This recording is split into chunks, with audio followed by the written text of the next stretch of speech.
Welcome back, Bernardos. We're ready to move on now with a photographer of world renown, Alfred Stieglitz, for a number of different reasons. When we last left photography, guys, this was a new process. It basically was a process that was being rivaled among artists as high art, but there was still a strong debate going on at the time. Stieglitz took his famous picture, The Steerage. People were questioning whether they needed to make the artwork that cameras were producing more like the work that was being seen in the galleries. And you had a group of people called the pictorialists that Alfred Stieglitz didn't associate with. I wanted to show you what was going on at the end of the 19th century as this format basically picks up steam and moves a little bit more forward here. This is a pretty typical image by a well-known pictorialist of the late 19th century, Juliet Margaret Cameron. And she was well known for taking female figures and posing them in an array of settings that kind of conjured up the kind of art that you were seeing in the galleries or the academies. They would be, actresses from plays. They would be characters. They might even be, allegorical representations of feelings.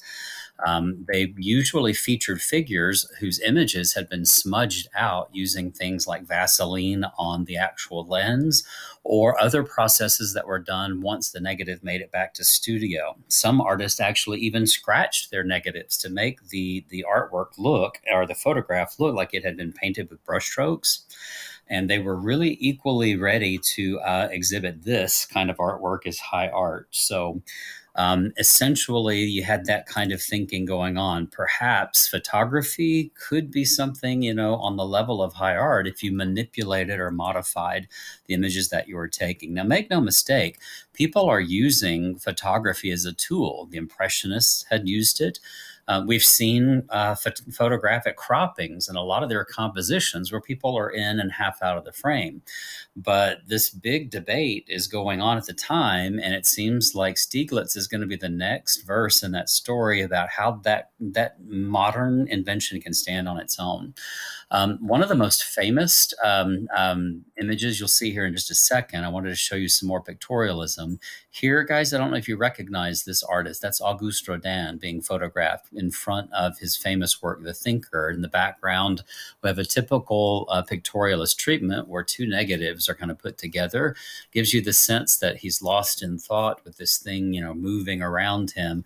And it's very much the kind of moving pictorialism kind of composition. You might have, again, here allegorical figures of females or images of landscape that stretch out before you and kind of overwhelm you.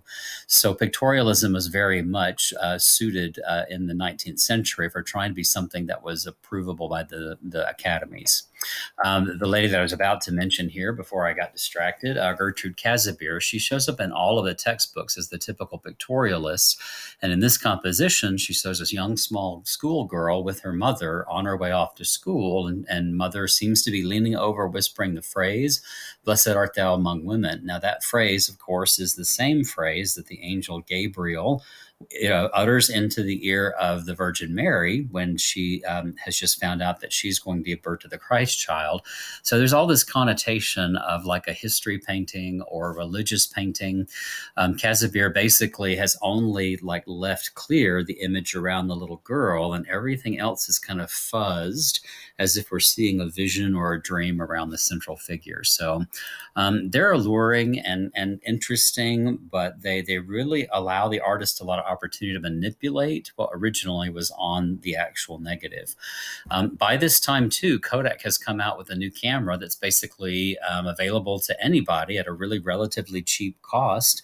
So it becomes kind of a entertainment, kind of like today's selfie. People are taking pictures of themselves like crazy, and it becomes something of a popular kind of cliche.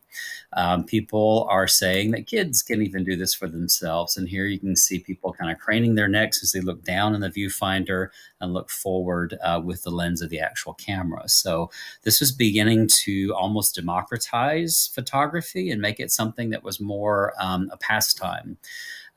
So that was decidedly what Stieglitz was against, saying that you really needed to celebrate the craftsmanship of the photographer, and the photographer really needed to identify himself as an artist, not in studio developing the photograph, but at the moment that the film was exposed. The way the figures are cropped, the way the format is set, the way the lighting, all of that has to be considered as you take the figure. And here's the self portrait. Stieglitz there with those iconic glasses that show his perception and keen awareness of what he's got his laser focus on in front of him, with very few details kind of blurred out or dramatized there. This is straight photography here.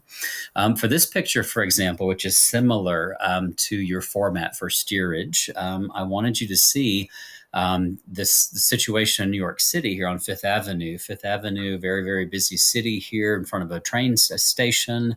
Coaches are coming out of the station, getting people from the train to places they need to go. And you can see that we're in the deep of winter here.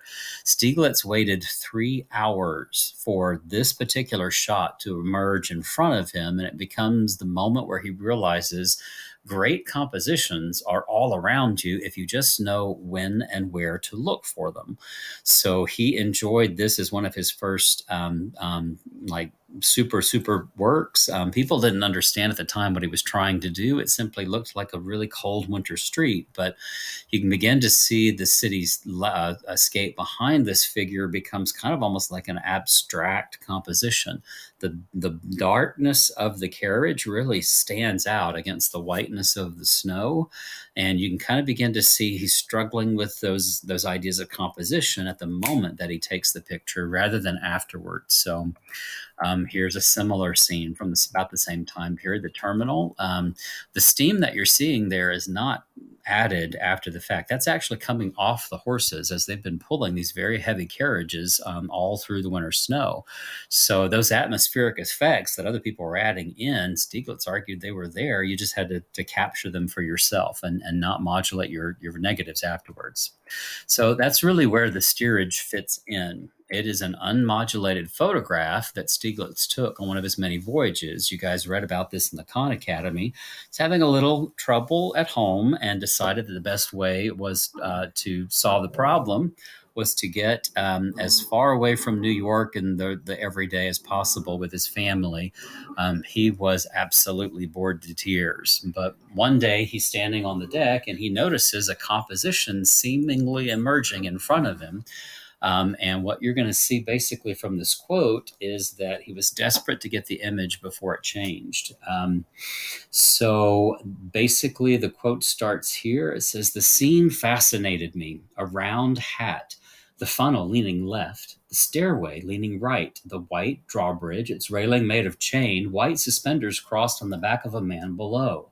Circular iron machinery, a mast that cut into the sky, completing a triangle. I stood spellbound. I saw shapes related to one another, a picture of shapes, and underlying it, a new vision that held me. Simple people, the feeling of ship, ocean, sky, a sense of release that I was away from the mob called rich. Rembrandt came to my mind, and I wondered, would he have felt as I did? I had only one plate holder with one unexposed plate. Could I catch what I saw and felt? I released the shutter. If I had captured what I wanted, the photograph would go far beyond any of my previous prints. It would be a picture based on related shapes and deepest human feeling, a step in my own evolution, spontaneous discovery." Other writers go on to say of this moment, appearing at the time of a seismic revolution in the arts, with the emergence of such seminal figures as the composer Igor Stravinsky and the architect Walter Gropius, this, one of the first modernist pictures, helped photography to be seen on par with these other innovative forms of art. None other than the painter Pablo Picasso admired the steerage's cubistic sense and wrote that both he and Stieglitz were working in the same spirit. So that's a lot to say about a photograph, but when you start to dissect the format of the picture, what you see is a group of people huddled at the bottom, a group of people standing on the top. You see a large divider physically between them and the drawbridge you see there, as well as the spatial relationships that create a real strong distance here. Now, guys, the steerage, those are the people who paid second and third class tickets, right? They get to stay down below deck. They're not allowed up above with the first class customers. They get on the ship first, they get on the ship last, and they get meager proportions or meager portions all the way from Europe to America. So what we're looking at is a real divide among the classes. It's like a physical divide among the wealthy and the haves versus those who are considered the transient immigrants or the have-nots. Formally, you can see that there are like round shapes here and round shapes there. It may be kind of strange for you to think of this as like a cubist composition, but this is very similar to some of the early focuses we see of our cubist painters, and we're going to be talking and reading about that very shortly.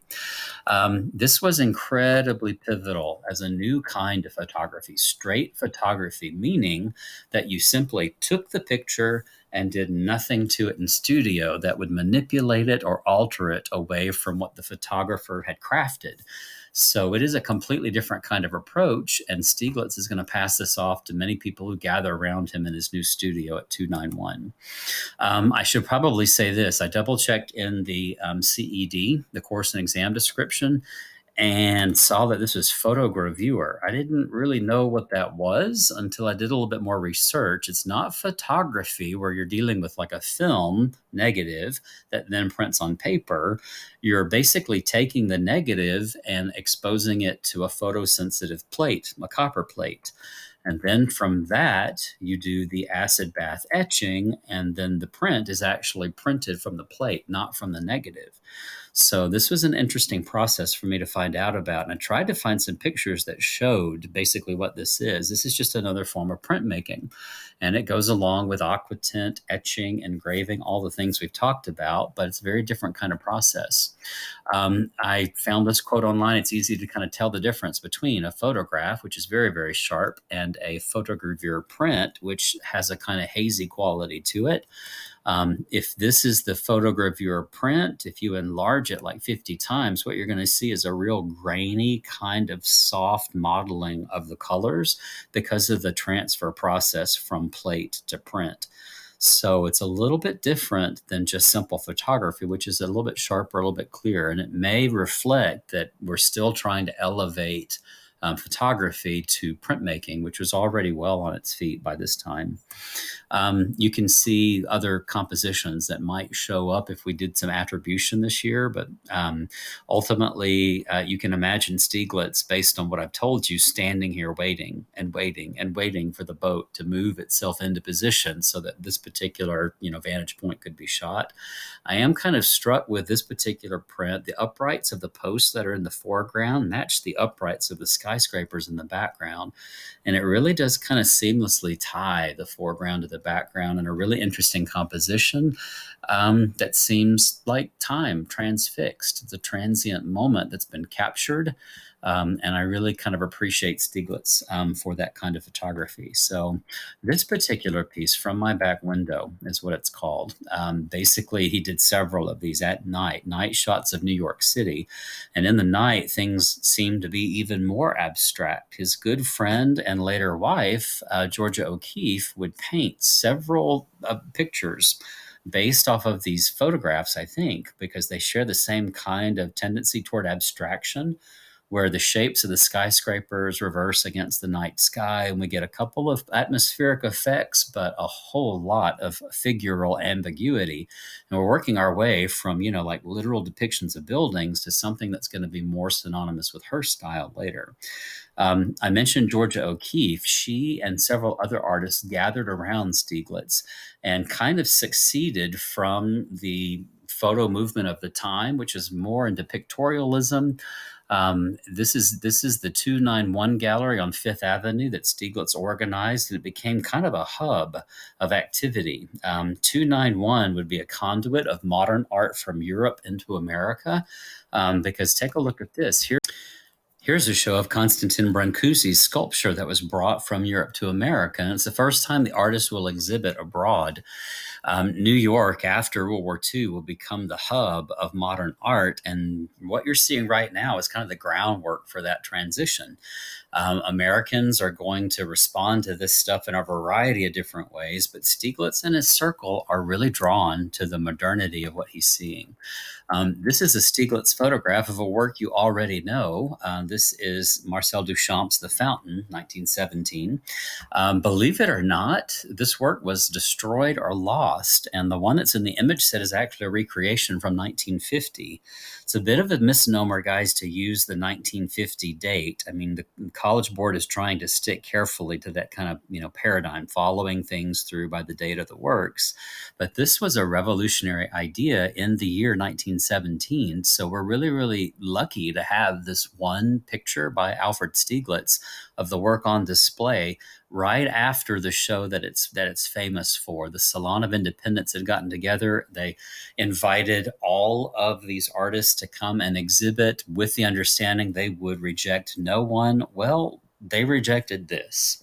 As a ready-made, they had a really hard time with this. And you can see Stieglitz made a point to capture the little slip that was attached by Duchamp. Over there on the left, you can see it there. That kind of identifies the artist, identifies the piece, and it's basically handed right back to the artist. So pretty interesting connection between Stieglitz and that image of Dada that we'll talk about later. But so in looking at this artwork, I wanted to show you what's coming up here. This is Georges Braque and the Portuguese. And what you have is pretty typical analytic cubism, where a figure has been taken and kind of unfolded with six sides of a cube all facing you simultaneously. It's a picture of a sailor who's standing in a light, playing a guitar, but it's very hard for us to kind of pull that image together. What's notable for me looking at these two things side by side are all the diagonals and all the planes that you see that are manipulated into like flat partitions of color. You have a variety of different objects that seem to be almost multifocal, but it is like a composition that's been put together and balanced a particular way. With that quote that I mentioned about Pablo Picasso, you're going to see that they're looking at photography. They're looking at different ways of framing reality, and it's really becoming kind of synonymous with modernism. So it will be hard probably for you to remember that this is about looking forward, but that's why I wanted to share these envelope pushers with you. Now, basically, you could follow Stieglitz on to the next wave of photographers who come in under his control. You could talk more about Georgia O'Keeffe and her brand of abstraction and all the different kinds or modes of her life that are captured by the photographer here. Paul Strand was probably Stieglitz's most influential counterpart. Strand brought in like a portfolio of works to Stieglitz, and Stieglitz was pretty impressed. They were cropped in such a way as to create, rather interesting cubist kinds of compositions out of rather mundane things. Kind of like people walking on a street, particularly Wall Street here. These kinds of abstractions you're going to see more and more of later. This one in particular I find interesting. There's a railing with a shadow and a table that's been turned on its side. This is the original photograph as taken. Strand turns it on its side and it becomes something more ambiguous, more of a cubist kind of approach here. So you're going to see lots of connections between these guys and what you're going to see later. Edward Weston, for example, is well known for his close-ups of rather mundane objects that have organic kinds of shapes and qualities about them. These organic shapes kind of mimic relationships in the human body, and he found those relationships everywhere in vegetables and fruit. This is the section of an artichoke here. Those rhythmic portions and pieces seem to be as organic as the fluctuations in the human body. One particular piece that usually shows up in the artworks does exactly that. It kind of makes a landscape out of the female nude. By cropping up the thigh and up at the mid torso, you get kind of these horizontal lines that are similar to the swelling and bulging that we see in a typical landscape. Creating something rather abstract again out of a simple kind of figure. And these are pressing forward to modernism. Case in point, here's an Edward Weston of one of his favorite models on the left. And there is Matisse with his blue nudes. Similar pose, similar composition.